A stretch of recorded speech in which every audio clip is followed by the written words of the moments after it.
Olá, sejam todos muito bem-vindos a mais um dia de leitura de Quem Pensa Enriquece o Legado. Um livro muito interessante, acredito que você já tenha ouvido falar. Se você chegou aqui pela primeira vez, inscreva-se, acesse a playlist desde o início, que nós já passamos da metade dessa leitura, e acompanhe, faça suas anotações. Conheça as outras playlists que temos aqui no canal também. E caso queira adquirir os livros físicos, sempre nos comentários você encontrará o link da Amazon. E vamos dar continuidade.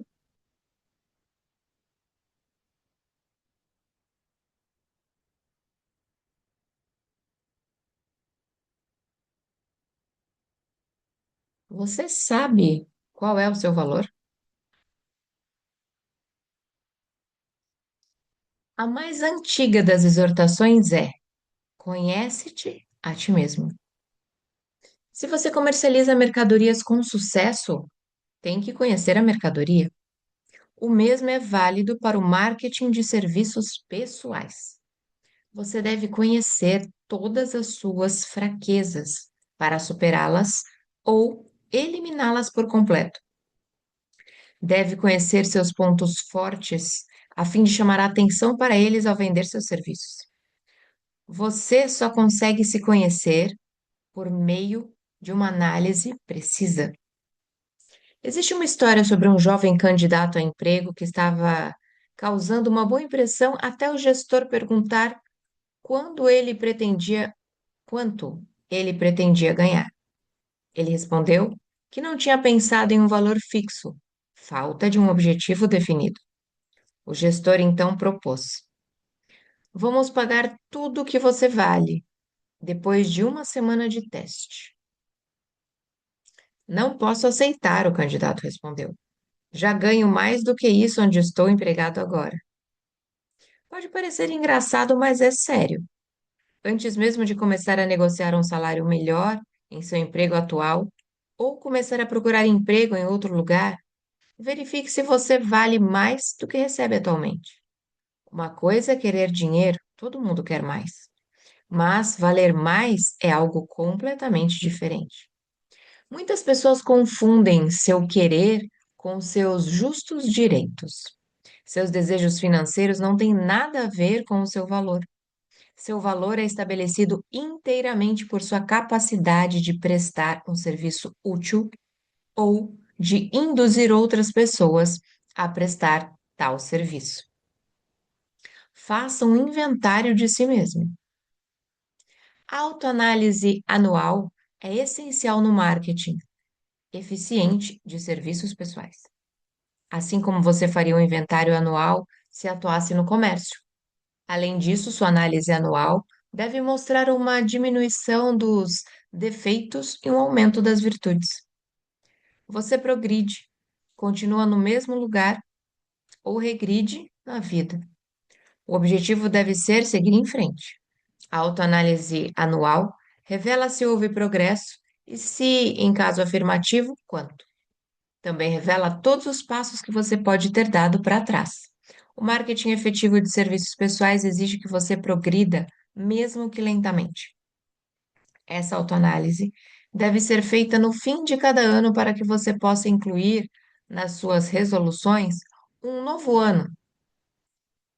Peraí, desculpa. Essa autoanálise deve ser feita no fim de cada ano para que você possa incluir nas suas resoluções de ano novo quaisquer melhorias que ela demonstre serem necessárias. Faça esse inventário, faça esse inventário usando as seguintes perguntas e verifique as respostas com a ajuda de alguém que não permita que você minta para si mesmo. Questionário de autoanálise. 1. Alcancei o objetivo que estabeleci para este ano. Você deve trabalhar com um objetivo anual definido a ser alcançado como parte de seu principal objetivo de vida. Eu vou abrir um parênteses aqui, um outro, né? Para quem nunca fez essa autoanálise, não é necessário esperar acabar o ano, caso você esteja vendo esse vídeo num outro momento. né, num outro período aí do ano e não no final dele. 2. Entreguei o melhor serviço de que era capaz ou poderia ter melhorado alguma parte dele? 3. Entreguei a maior quantidade de serviço de que era capaz? 4. Meu espírito de conduta foi harmonioso e cooperativo em todos os momentos? 5. Permiti que o hábito da procrastinação diminuísse minha eficiência e, em caso afirmativo, em que medida? 6. Melhorei minha personalidade e, em caso afirmativo, de que maneira? 7. Persisti em meus planos até a conclusão? 8. Tomei decisões pronta e definitivamente em todas as ocasiões? 9. Permiti que algum dos 6 medos básicos diminuísse minha eficiência? 10. Fui mais ou menos cauteloso do que deveria ter sido? 11. Meu relacionamento com parceiros no trabalho foi agradável ou desagradável? Se foi desagradável, a culpa foi parcial ou totalmente minha? 11. Aliás, repetiu aqui o número, né? Dissipei minha energia por falta de concentração do esforço? 12. Mantive a mente aberta e fui tolerante em relação a todos os assuntos? 13. De que maneiras aperfeiçoei minha capacidade de prestar serviço? 14. Fui intemperado em algum dos meus hábitos pessoais? 15. Expressei aberta ou secretamente alguma forma de egocentrismo? 16. Minha conduta com os meus associados conquistou o respeito deles? 17. Minhas opiniões e decisões foram baseadas em adivinhação ou análise e pensamento preciso? 18. Segui o hábito de orçar meu tempo, minhas despesas e minha renda e fui conservador nesses orçamentos? 19. Quanto tempo dediquei a esforço não lucrativo que poderia ter aproveitado melhor? 20. Como posso orçar meu tempo e mudar meus hábitos de forma a ser mais eficiente no próximo ano? 21. Mantive alguma conduta que não foi aprovada por minha consciência? 22. De que maneira entreguei mais e melhor serviço do que aquele pelo qual fui pago? 23. Fui injusto com alguém e, em caso afirmativo, como? 24. Se eu tivesse comprado os meus serviços, estaria satisfeito com a compra? 25. Estou na vocação certa? E caso não esteja, por quê? 26. O comprador de meus serviços ficou satisfeito com o serviço que prestei? E se não, por quê? 27. Qual é a minha classificação atual em relação aos princípios fundamentais do sucesso? Faça essa classificação de forma justa e honesta e peça a verificação de alguém que tenha coragem suficiente para fazer uma avaliação precisa. Depois de ler este livro até o fim, pelo menos uma vez, e ter certeza de que assimilou as informações deste capítulo, você estará pronto para criar um plano prático para comercializar seus serviços pessoais. Neste capítulo, você deve ter encontrado descrições adequadas de todos os princípios essenciais ao planejamento da venda de serviços pessoais. Entre eles estão os principais atributos de liderança, as causas mais comuns de fracasso na liderança, uma descrição dos campos de oportunidade pela liderança, as principais causas do fracasso em todos os setores da vida e as perguntas importantes que devem ser usadas na autoanálise. Esta extensa e detalhada apresentação foi incluída porque será necessária caso você pretenda conquistar riqueza pela comercialização de seus serviços pessoais.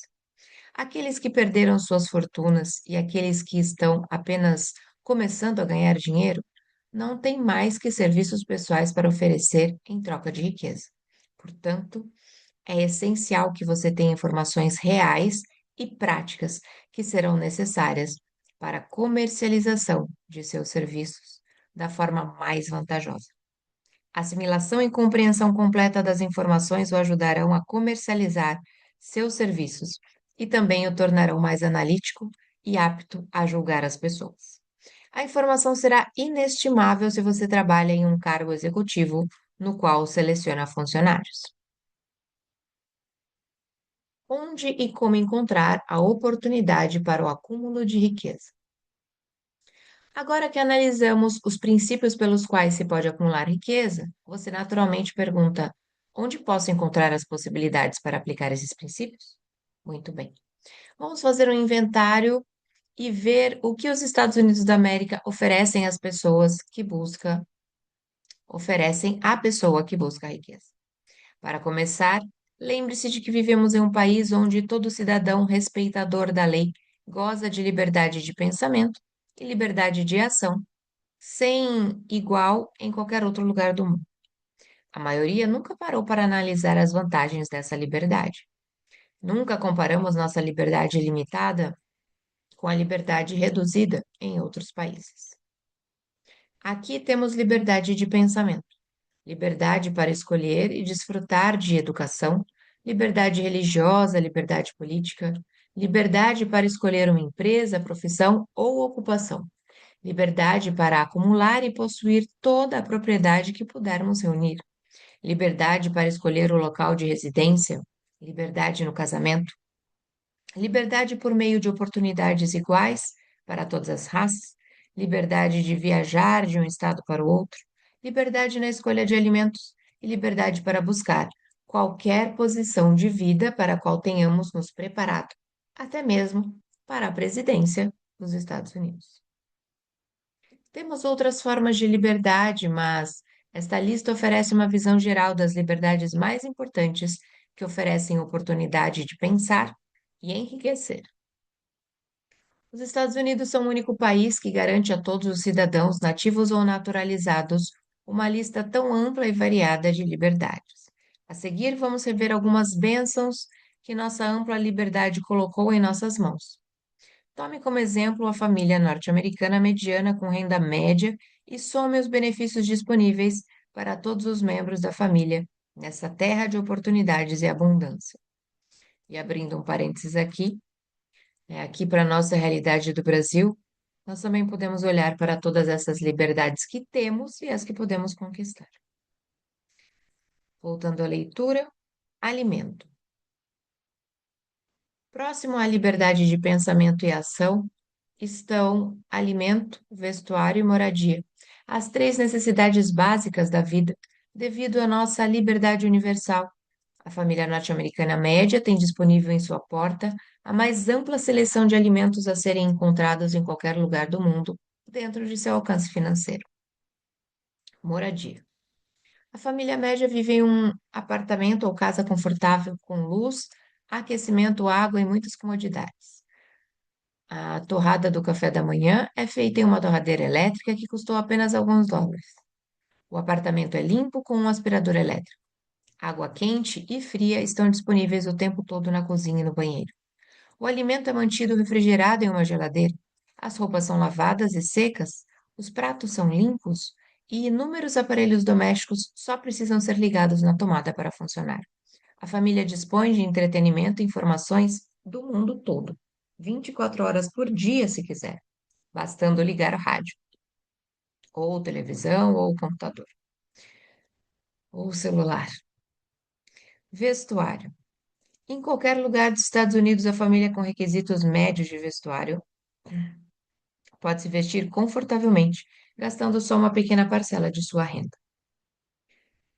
Foram mencionadas apenas três necessidades básicas de alimento, vestuário e moradia. O norte-americano médio também tem outras opções e vantagens disponíveis em troca de um esforço razoável. O norte-americano médio tem a segurança dos direitos de propriedade, como não se encontra em nenhum outro país do mundo. Podemos colocar qualquer valor excedente em um banco com a garantia de que nosso governo vai protegê-lo e nos compensar caso o banco venha a falir. Qualquer pessoa que queira viajar de um estado para o outro não precisa de passaporte nem de permissão de ninguém. Você pode ir quando quiser e pode viajar de carro, trem, ônibus, avião, navio ou qualquer outro meio pelo qual possa pagar. O milagre que nos deu essas bênçãos. Muitas vezes ouvimos políticos proclamando a liberdade dos Estados Unidos quando pedem votos, mas raramente eles dedicam tempo ou trabalho para analisar a origem dessa liberdade. Como não tenho do que me queixar, ressentimento a expressar ou, segundo as intenções, faço uma análise franca dessa coisa misteriosa, abstrata e muito mal interpretada, que dá a todos os cidadãos norte-americanos mais bênçãos, mais oportunidades para acumular riqueza e mais liberdade de qualquer natureza do que pode ser encontrada em qualquer outro país. Tenho o direito de analisar a origem e a natureza desse poder invisível porque conheço e conheci por mais de meio século muitos homens que organizaram esse poder e muitos que hoje são responsáveis por sua manutenção. O nome desse misterioso benfeitor da humanidade é capital. O capital consiste não é só dinheiro. Capital não é só dinheiro, mas também ele consiste de grupos de indivíduos altamente organizados e inteligentes, que planejam meios de usar o dinheiro de forma eficiente para o bem do povo, bem como para obter lucros. Esses grupos consistem em cientistas, educadores, químicos, inventores, analistas de negócios, publicitários, especialistas em transporte, contadores, advogados, médicos e outros homens e mulheres que possuem conhecimentos altamente especializados em todos os campos da indústria e dos negócios. Eles desbravam, experimentam e abrem caminhos em novos campos de empreendimento. Apoiam faculdades, hospitais, escolas, constroem boas estradas, publicam jornais, pagam a maior parte do custo do governo e cuidam dos muitos detalhes essenciais para o progresso humano. Em resumo, os capitalistas são o cérebro da civilização, pois fornecem todo o tecido de que constituem a educação, o esclarecimento e o progresso humano. Dinheiro sem cérebro é sempre perigoso. Adequadamente utilizado, é o componente essencial mais importante da civilização. Para ter uma ideia de quanto o capital organizado é importante, imagine que seu trabalho é preparar e servir um café da manhã familiar simples, mas sem a ajuda do capital. Para servir o chá, você teria que fazer uma viagem à China ou à Índia, a menos que fosse um excelente nadador. Você ficaria bem cansado antes de concluir a viagem de ida e volta. E teria outro problema. O que você usaria como dinheiro, mesmo que tivesse residência fixa? Perdão. O que você usaria como dinheiro, mesmo que tivesse resistência física para atravessar o oceano nadando? Para servir açúcar, você teria que dar outro mergulho, dessa vez rumo às ilhas do Caribe, ou fazer uma longa caminhada até a área de açúcar de beterraba de Utah. Mas como assim? Você poderia voltar sem o açúcar, porque esforço organizado e dinheiro são necessários para produzir açúcar, sem falar do que é preciso para refinar, transportar e entregar esse açúcar à mesa do café da manhã, em qualquer lugar dos Estados Unidos. Os ovos você poderia obter facilmente nas fazendas próximas, mas teria que dar uma caminhada bem longa até a Flórida ou Califórnia e voltar antes de poder servir o suco de toranja. Você teria que andar também até Kansas ou a um dos outros estados que cultivam trigo para depois fazer pão. Cereais secos teriam de ser excluídos do cardápio porque não estariam disponíveis, exceto pelo trabalho de um grupo treinado de trabalhadores e de máquinas adequadas que exigem capital. Depois de descansar, você poderia nadar um pouquinho novamente, dessa vez até a América do Sul, onde pegaria algumas bananas. Na volta, poderia andar até a fazenda produtora de leite mais próxima para pegar um pouco de manteiga e creme. Então, sua família poderia se sentar e saborear o café da manhã. Parece absurdo, não? Bem, esse procedimento seria a única maneira possível de conseguir esses alimentos simples se não tivéssemos um sistema capitalista. O capital fundamental de nossa vida. O dinheiro necessário para a construção e manutenção de aviões, caminhões, trens e navios de carga utilizados na entrega desse café da manhã simples é tão grande que desafia a imaginação. Chega a bilhões de dólares, sem falar no exército de funcionários treinados necessários para pilotar todos esses aviões, caminhões, navios e trens. Mas o transporte é apenas uma parte dos requisitos da civilização moderna nos Estados Unidos capitalistas. Antes que haja o que transportar, algo deve ser cultivado ou fabricado e preparado para o mercado. Isso exige mais bilhões de dólares em equipamentos, máquinas, embalagens, marketing e salários de milhões de homens e mulheres. O sistema de transporte, os sistemas de transporte não brotam do chão e começam a funcionar automaticamente. Surgem das demandas da civilização. São criados pelo trabalho, engenhosidade e capacidade de organização das pessoas que têm imaginação, fé, entusiasmo, capacidade de decisão e persistência. Esses homens e mulheres são conhecidos como capitalistas. Eles são motivados pelo desejo de criar, construir, realizar, prestar serviços úteis, obter lucros e acumular riqueza. Por prestarem serviços sem que os quais não haveria civilização, adquirem grande riqueza pessoal. Só para fazer um registro simples e compreensível, vou acrescentar que esses capitalistas são os mesmos homens e mulheres frequentemente denunciados como o sistema ganancioso ou Wall Street. Não estou tentando defender ou atacar nenhum grupo ou sistema econômico. O propósito deste livro, um objetivo ao qual dediquei fielmente mais de meio século, é apresentar a qualquer pessoa que queira esse conhecimento a filosofia mais confiável por meio da qual indivíduos podem acumular riqueza em quaisquer quantidades que desejar ou que desejem.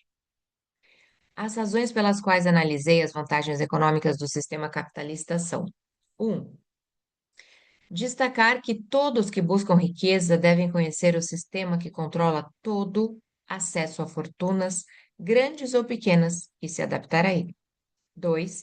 Apresentar o outro lado da imagem mostrada por políticos e demagogos e meios de comunicação, que muitas vezes se referem ao capital organizado como se fosse algo nocivo. Este é um país capitalista. Foi desenvolvido por meio do uso do capital. Nós que reivindicamos o direito de compartilhar das bênçãos da liberdade e da oportunidade, que buscamos acumular riqueza aqui, devemos saber que nem riqueza nem oportunidades estariam disponíveis se o capital organizado não tivesse proporcionado esses benefícios. Existe apenas um método confiável de acúmulo e retenção legal de riqueza, e é a prestação de um serviço útil. Nunca foi criado um sistema no qual qualquer pessoa possa adquirir riqueza legalmente pela mera força dos números ou sem dar, em troca, um valor equivalente, de uma forma ou de outra. E ficamos por aqui em mais esse dia dessa leitura engrandecedora na vida de quem está buscando transformar a sua realidade. Muitos exercícios práticos devem ser feitos se você quer mudar a sua atual realidade. E caso ainda não esteja inscrito no canal, mais uma vez fica o convite. Clique aqui, inscreva-se no canal, deixe seu like se você nos acompanhou até aqui no final dessa leitura. Comente também logo abaixo e saiba, aqui terá o link do livro físico e também caso você queira alguns dos outros livros que estão na nossa playlist, acesse lá pelo canal. Também nós temos aqui o acompanhamento diário ao vivo pelo Zoom, onde essa leitura é feita e agora nós iremos comentar sobre ela. É só deixar a sua vontade aqui abaixo. Eu sou Vanessa Luz, um beijo no seu coração e nos encontramos por aqui numa próxima leitura.